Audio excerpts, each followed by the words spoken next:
कि खबर उड़ा दी कि जी वो भारतीय पंजाब में पाकिस्तान ने हमला कर दिया। वो कह रहे हैं भाई हम हमला करेंगे ना तो फिर पूरी दुनिया इंटरनेशनल मीडिया बताएगा, वो बताएगा कि हाँ जी हमने हमला ऐसा किया नहीं होगा कि भाई छुप छुपा के हमला थोड़ी होता है। बिल्कुल। उन्होंने कहा कि वो जब हमला करेंगे तो फिर आप तो देखें इंडिया जो है जो भारतीय पंजाब है, भारतीय पंजाब पर हम हमला कैसे कर सकते हैं?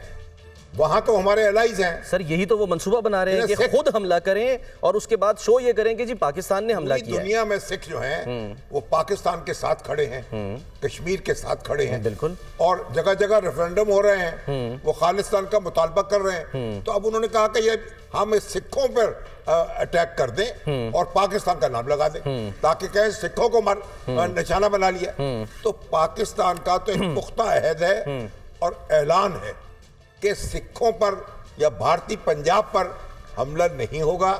और वैसे भी पाकिस्तान ने किसी इबादत गाह पे हमला नहीं किया, किसी सिविलियन आबादी पे हमला नहीं किया। अभी इसी प्रेस कॉन्फ्रेंस में उन्होंने बताया कि एक ड्रोन जो है वो ननकाना साहब की तरफ भी यानी कि जा रहा था। रुख था। एग्जैक्टली।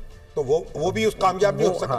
लेकिन ना आप वैसे भी जो सिविलियन आबादी है, जो इबादत गाहें हैं, जो अस्पताल हैं, जो निहत्थे लोग हैं, उन पर अगर आप हमला करते हैं उनको, तो फिर तो आप फर्क क्या रह गया? आप खुद हो गए ना, दहशतगर्द हो गए ना।